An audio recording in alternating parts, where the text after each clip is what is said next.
G'day guys, and welcome back to another episode of our kart class video tutorial series. Today's discussion is going to be about, does tucking my head make me any faster down the straights? I'm your host David Serra, 18-time Australian champion. Let's get into it. Okay, so let's look into it. Does ducking your head actually make you any faster? Now, if you're a taller driver whose head's sticking up a lot higher than what the steering wheel is, it can make a small effect. If you're a smaller driver and your head is sort of in line with the steering wheel, it's basically making zero effect at all. Now, we know there's not so much aerodynamics behind a kart racing compared to other forms of motorsport, but when I've done it in testing before and I've actually tried to literally get down in behind the wheel, it makes like 200ths of a second. So does it make a difference? Yes, but it's very, very small. So you've got to sort of weigh up, do you really want to do it yourself, or do you just want to not go through the hassle of having to duck down after every straight as well? So again, your taller driver, small changes. It depends on also the size of the straight as well that you're actually driving on. If you're on a tight little track, I wouldn't even be bothered to sort of duck your head in between each corner. Obviously, if you're in the longer straights and you're in a high performance class, it can make a small difference. Okay, so where I think ducking your head makes the biggest difference is psychologically. Now, when we see drivers, especially from the sidelines, when you see their body language change, so when they're really hungry to drive, they're tucked in behind the wheel, they're really trying to squeeze everything out of the cart. You can see that.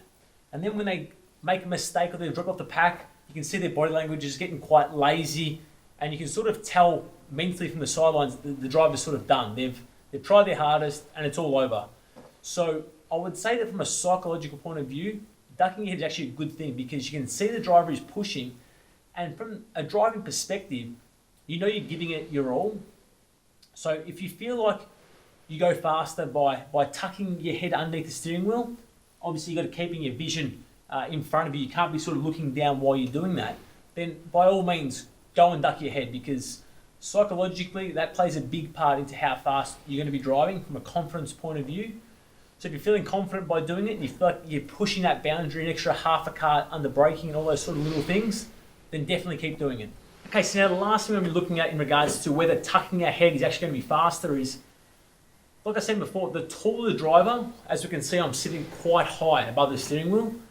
If I do tuck down, I can get myself quite low so that the wind resistance can go over my head. So for a taller driver, yes, you can try and do it. If you're a smaller driver, I wouldn't really stress about doing it too much. So it depends on the size that you are, also the category that you're in. In a cadet class or a lower performance class, it can have a bigger effect. If you're in a KZ shifter kart, then the speeds that you're traveling at, although it's a faster speed, it's still a shorter distance actually on the straight for time-wise. So it's probably not as evident as such in a KZ kart compared to the smaller cadets that are on the straight for maybe 10 seconds at a time, full throttle. That can make a bit of a difference. So taller guys, if you can do it, great, go and do it on the straights. But if you're a smaller driver and you feel confident, just sit in your kart nice and level, I'll just continue to do it that way. Okay, so that's another episode done of our kart class video tutorial series. Does ducking your head make you any faster? Well, I would say yes it does, because from a psychological point of view, you can really get the sense that the driver is pushing to their absolute limit each time. Do I do it? No, not really. I've sort of established that there's not a massive gain to be made, and psychologically I can still push as hard as I possibly can without having to go to that tucking motion as well. So personal preference, totally up to each driver in their own rights. But for me, from a driving point of view, I love to see my kids always ducking their head because I sort of know they're always giving it their all. If you've enjoyed today's episode, please click subscribe down below and leave us a comment as well. For more information on your kart racing needs, visit kartclass.com.au. Until next time, cheers.